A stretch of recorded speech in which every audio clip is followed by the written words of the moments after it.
Okay, hello everyone. Welcome back to the third tutorial. In this tutorial, we will explore another example of GLM, which is called logistic regression. In the previous tutorial, we introduced how to use Poisson GLM to encode neural spike trains from stimuli. The nonlinear function is exponential function, and the noise distribution is Poisson.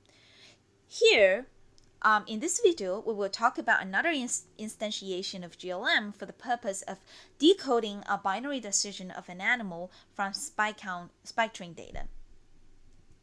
And here is the diagram. The input x is now the discrete spike count and generates binary decision variable y. The linear part is the same. We need to crank out the nonlinear function f and the noise distribution. I want to emphasize more on the difference between encoding and decoding models here.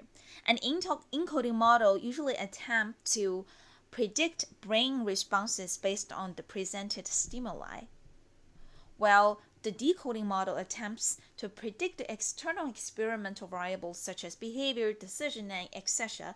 based purely on neural signals in the brain. Okay, now get back to the GLM. First, let's think about the link function. Here we have an example binary decision dataset. The input is the linear predictor theta multiplying x, and the output is the probability of y is equal to 1 or 0. If f is still a linear function, then the black line here would be the best fit linear curve or linear line. Obviously, this is not the function we want. We observe that these red dots actually follow a sigmoid-shaped curve. Thus, we have the intuition to define f to be a sigmoid function, sigma here, which is a squashing function. The mathematical expression is as this form, and the function looks like this.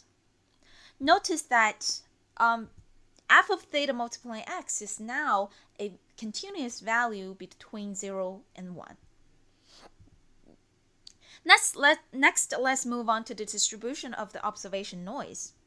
First, we notice that f of theta multiplying x only give you a probability-like value between 0 and 1, but not a binary decision.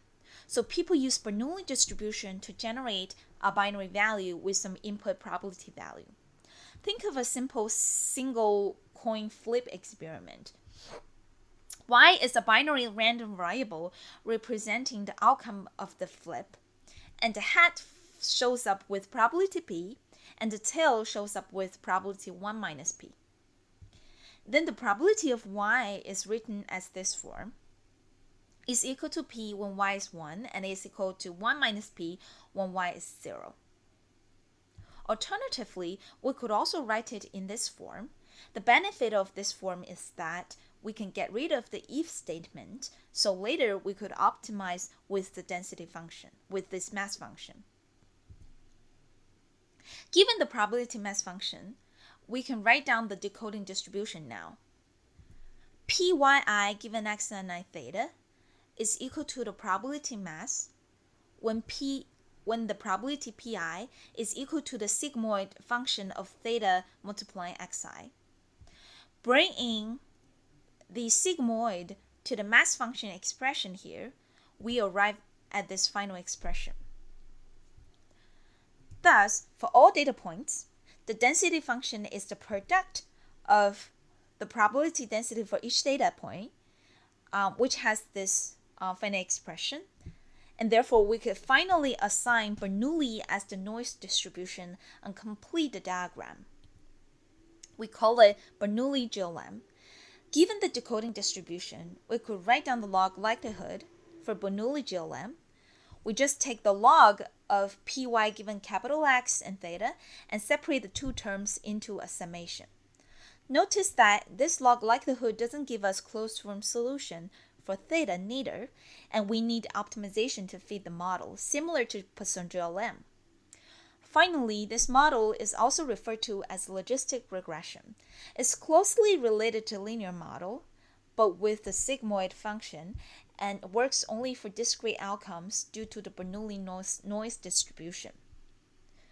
When we get the optimal decoding filter theta, we can fill it into the GLM diagram.